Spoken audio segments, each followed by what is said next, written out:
The first topic we will be discussing today is verbal versus nonverbal communication. Verbal communication is a digital code that represents messages through the use of symbols. Nonverbal communication is an analog code that represents things through likeness or similarity. Verbal communication gives a clear and exact message with words, while nonverbal communication conveys feelings and impressions. Next, we will be discussing words as symbols. Words are symbols that convey meaning and characterize ideas, people, places, or concepts. Symbols can be represented by using the triangle of meaning. In the case shown, the thought is, I want a dog, while the symbol is the letters D, O, and G. And finally, the referent is an actual dog of a certain breed. Together, all 3 points compose the symbol of a dog. Next, we will discuss characteristics of symbols. It should be noted that symbols are arbitrary, symbols are abstract, symbols are intentional, symbols are uniquely human, symbols are culturally bound, and symbols are contextually bound. When discussing the fact that symbols are contextually bound, polysemy should be mentioned. This states that some words have more than one meaning. For example, the verb run has 29 senses in Webster's and nearly 125 subsenses, showing it has more than one meaning. Grammar and meaning. Language is a combination of sounds called phonemes. The first thing a language speaker must do is pronounce the phonemes of that particular language. An example would be the rolling R often used in Spanish. When phonemes combine, they form morphemes. These are the smallest units of meaning in a language. Learning these is essential to understanding the meaning of a word. Words can contain a single or multiple morphemes. Studying the meanings of words is called semantics and is concerned with 2 types of meaning. Denotative and connotative meaning. Denotative refers to a word's formal meaning and can be applied at a macro level. Connotative meaning is more informal and can be applied at a more micro level, like the slang used in a certain region. We combine morphemes to form sentences, and syntax refers to the meaning at the level of the sentence. This relies on an understanding of 2 or more words to produce chains of meaning. Functions of verbal messages. Cultural anthropologists Edward Sapir and Benjamin Whorf the linguistic relativity hypothesis to describe the idea of language creates and shapes our social reality. Edwards, Wallmeyers, page 63. In our text, it describes how the English language is presented in different tenses to explain time, and how some more primitive languages, like that of the Hopi tribe, did not explain time through their language. Managing meaning. The content. This is the information given in a spoken or written message. The speech act. This must be perceived by the recipient of the message. The episode. This is a broader view of the message by its participants. The relationship. The relationship between participants is important to understand how each will respond to the other. Self. Perception of self is important to understand responses and reception of a message. The culture. This helps to determine how the message will be received and its appropriateness by physical and social coordination. This encompasses constitutive and regulative rules. Constitutive rules determine interpretation of a message, while regulative rules guide behavior by the type of relationship between the sender and receiver. Mystery. This refers to unexpected receptions and responses between a sender and receiver of a given message. As Seibold and Spitzberg, 1982, concluded, such insights help unlock the mysteries of human communication. Communication can hardly be treated without reference to the interpretation actors bring to their attempts to symbolically interact. Heath and Bryant. Cooperation in communication. In 1975, philosopher Paul Grice introduced something called the cooperative principle, which describes how people normally behave in interactions. He uses this principle to state that in order for people to understand your message, we have to respond to conversation in ways that people can expect. This just means that when we are trying to convey a message, we need to keep the receiver in mind. So there are 4 maxims or principles to follow if we are to communicate cooperatively. The first one is quality. This just means that the message needs to be true. Any violations or lies of it will act as a red flag. The second is quantity. This just means that the message should have the appropriate amount of information, neither having too little or too much. The third is relevance. This means that we as receivers expect the message to be on topic. The fourth and final one is manner. This is when we expect the message to be clear. Message design is just how you design a message to convey information. There are three types of message designs, but before we talk about any of those, let me give you a situation. So let's say that you call up for some pizza, 2 hours pass, and still no pizza. So you then call the people back, and from there are three message designs that you can follow. The first is expressive. This is where you just convey your emotions. That way they know how you feel, which in this case would be angry and hungry. The second would be conventional.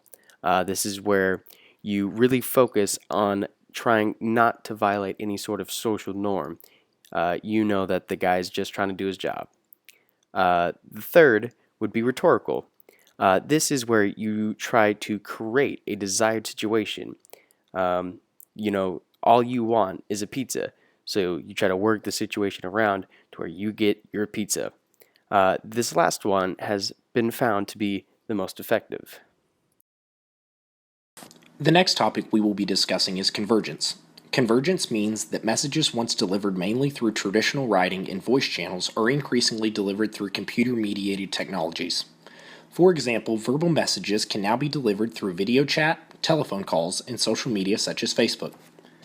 The next subject is nonverbal communication. Mark Knapp at the University of Texas at Austin believes nonverbal communication is affected by means other than words, assuming words are the verbal element. This is important because it shows feelings and attitudes that otherwise would not be perceived.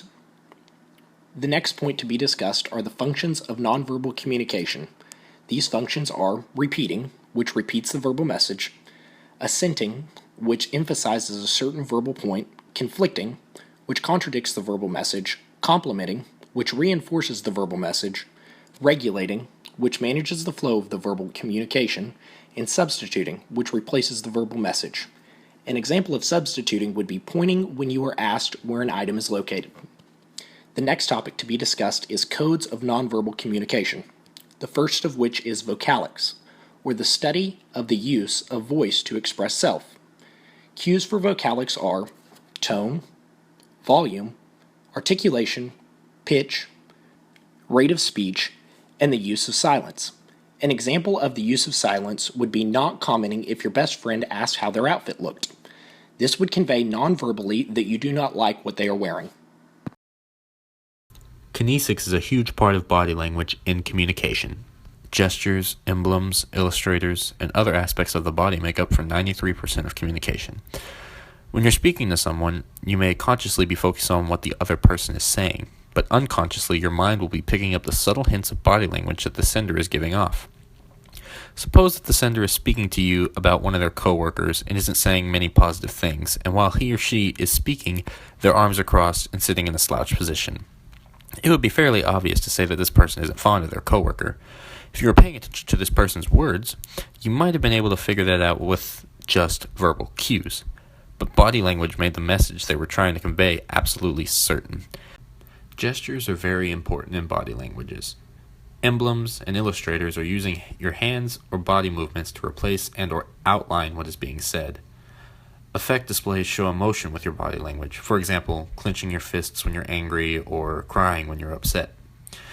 Regulators control the flow of the conversation, meaning that you can use your hands or other types of body language to motion for the continuation or the cancellation of the conversation.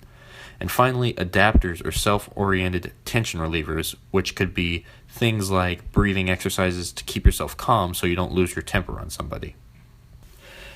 Proxemics in communication refers to the space that is around the speaker, the sender, or both. In proxemics, there is a territory that can be violated, invaded, and contaminated. The territory of a person relates to where they are and the according comfortability associated with that place. A primary territory is where you're most comfortable, such as your home or your bedroom. Secondary territory is where you feel comfortable, but you wouldn't exactly walk around in your pajamas. Secondary territories could be a restaurant, a bar, or a public library. Now, public territories are just that, public.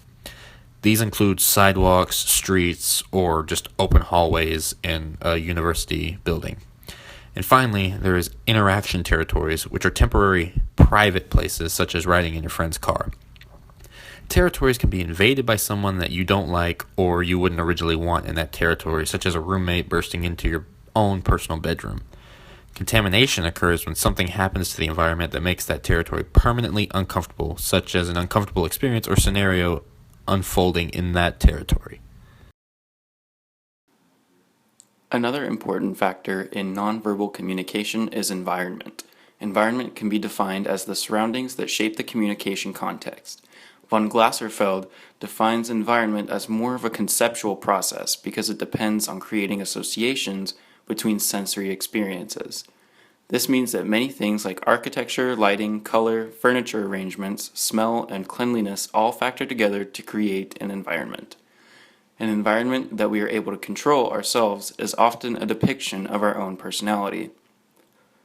There are 6 different distinguishers when it comes to environment: formality, warmth, privacy, familiarity, constraint, and distance. These can affect people's moods or create a certain atmosphere. Chronemics is how time is used to structure interactions. Some people use the concept of being early as being on time, and actually being on time as being late. In other instances, it is popular to be fashionably late to a party or event. Facial expressions are a reflection of our emotions and our true intentions. Some people try to either conceal or emphasize what they mean via the expression on their face. Emoticons can be used to bridge the gap of not seeing facial expressions when using digital forms of communication. Eye behavior. Edwards mentioned that the eyes are said to be the window of the soul, which goes hand in hand with what Morris says about approximately 80% of information on our everyday surroundings is taken in visually.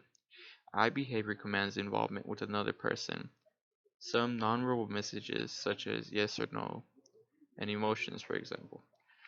Eye behavior is also an important factor for acknowledgement, which can lead to a person being friendly, honest, and sincere, compared to being deceitful. The eyes rarely lie, and people usually do, so the truth always comes out, either the easy way or the hard way.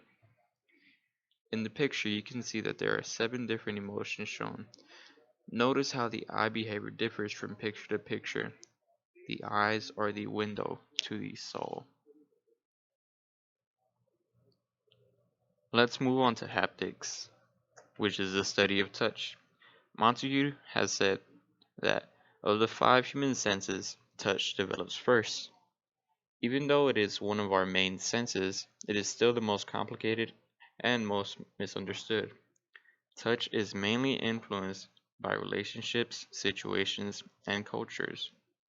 Touch ethics and people's beliefs can be the difference from being touchy and disrespectful to appropriate timing.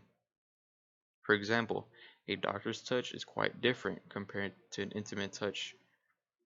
Settings play an important role, as well as the way you would greet an individual depending on the religion, country, or situation. In baseball, it is all about hand signs, rallies, and picking each other up after every play and throughout every game. Touch is a powerful non-verbal behavior that says a lot about the relationships you are in as well as the person you are.